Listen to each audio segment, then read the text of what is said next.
Station, this is Houston. Are you ready for the event? Houston Station, I'm ready for the event. Air Force Academy, this is Mission Control Houston. Please call station for a voice check. Station, this is Lieutenant Colonel Nichole Walkowitz. How do you hear me? Hi, ma'am. I've got you loud and clear. Welcome to the International Space Station. Welcome to a special presentation of the U.S. Air Force Academy Association and Foundation's Long Blue Line podcast network. I'm Nichole Walkowitz, class of '99. I was honored recently to speak with a true pioneer, United States Air Force Academy graduate, accomplished fighter pilot, 2022 Young Alumni Excellence Award recipient, and now NASA astronaut, Lieutenant Colonel Nichole Vapor Ayers, class of 2011. Vapor joined us from the International Space Station orbiting about 250 miles above Earth.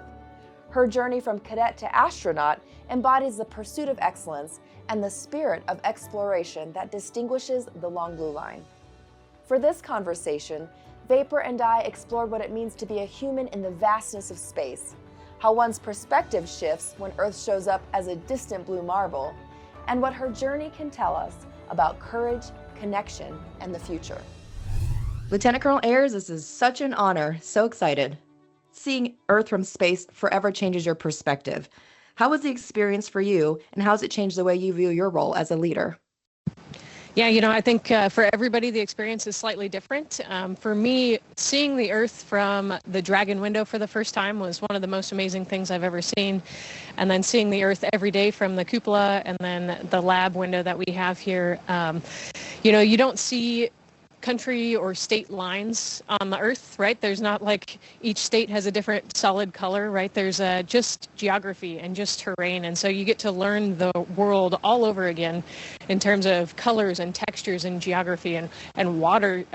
There's so much water on this Earth, and it's hard to put it into perspective until you're actually looking at the Earth.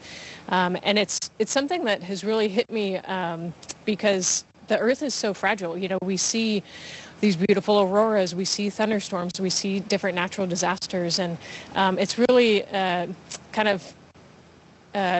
made me want to take better care of this Earth. And when I get home, I want to just do things a little bit better and just take that extra step to make my part in taking good care of this Earth.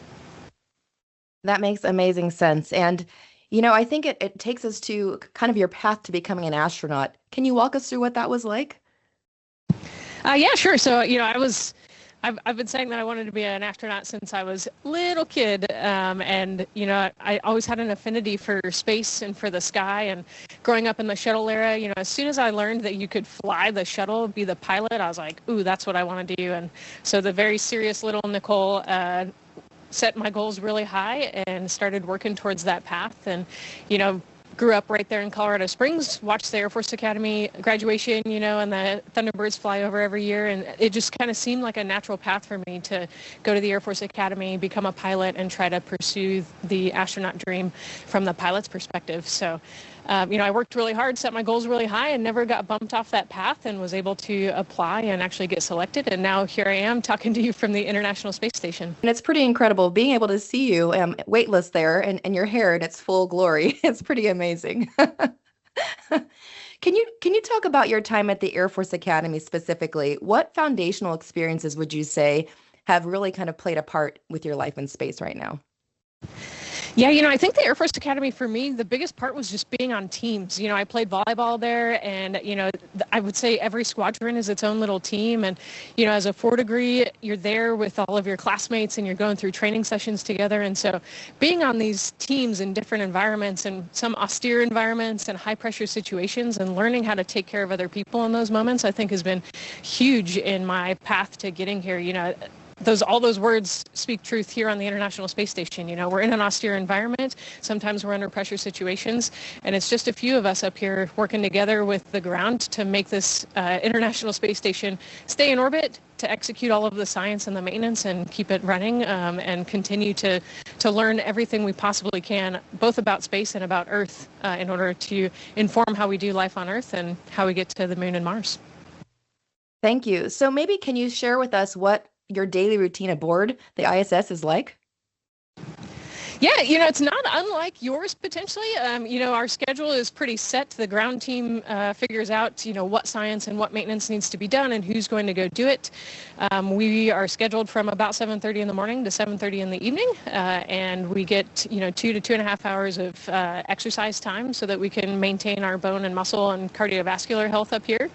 And then when we're not working out, we're, like I said, executing science. I'm surrounded just here in this module. Every single rack has some sort of payload or science experiment going on. So we just kind of follow the schedule. We work with the ground team to figure out where the things are that we need and the procedures and all of that. But it's not unlike life on Earth. Maybe a little bit different. What's the biggest misconception people have about life on the ISS, you think? And what's something that surprised you while you're being there? Man, I've been asked this question before. I'm not sure if I know the biggest misconception. I think that often people kind of put astronauts up on a pedestal, but we're just humans who like the work that we do. We're really passionate about what we do. We're good teammates. So we're just normal humans, and it's not the most glamorous job. We do often wear diapers, or we're working really hard, or things like that. So just normal humans up here. I think one of the things that surprised me the most, I'll see if I can do this without bumping the Astrobee off the wall here, but for me, it took my brain a while to, get used to seeing people on the wall, or, our treadmills on the wall, or seeing people upside down, and there's no up and down in space. And so it took a while for me to get used to that, and for my brain to kind of remap what I consider up, down, left, and right in space, and that people are just floating, and we get a float every day. I can let go of the mic and talk to you. So we have a lot of cadets and young officers that listen to us. What advice would you give them in the dream of following in your footsteps? Yeah, that's a great question. I love to preach hard work and teamwork. Find something that you really enjoy doing. NASA needs, I studied math, right? I'm a pilot, but we need doctors, we need scientists, we need engineers. So figure out what you really enjoy doing, work really hard at that thing, and then go find a team you can be on and figure out how to take care of other people and figure out how you mesh in this world and how you can and thrive in these small environments or austere environments with other people. So I love to just say, work hard, be a good teammate, and everything will work out in your favor, I think.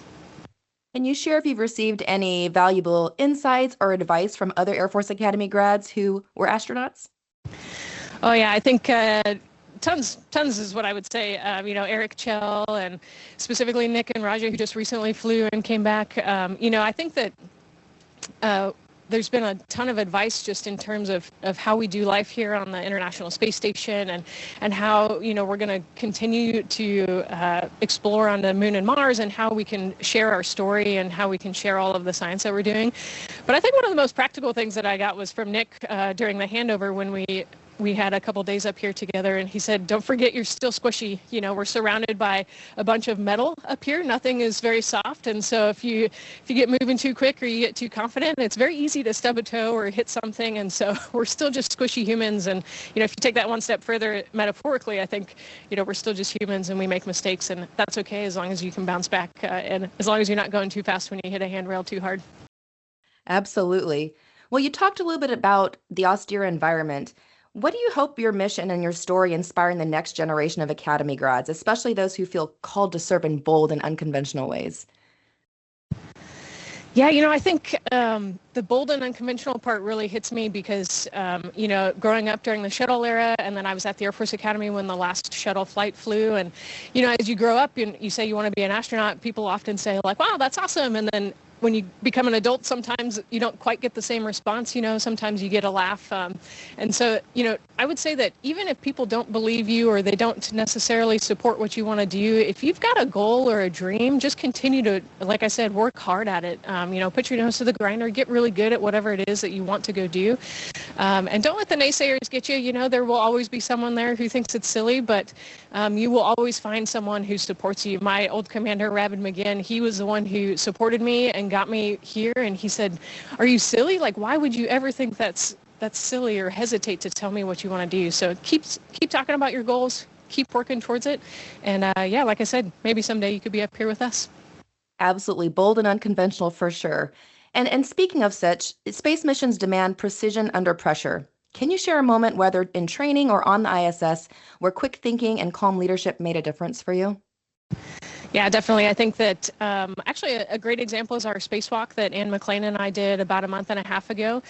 Right in the middle of the spacewalk, the priorities changed and the game plan changed. And if you were just an onlooker watching, sitting at home watching, you may not have even noticed that. And I think that's a huge testament to our ground team and our flight director, Deanna Trujillo, for the day.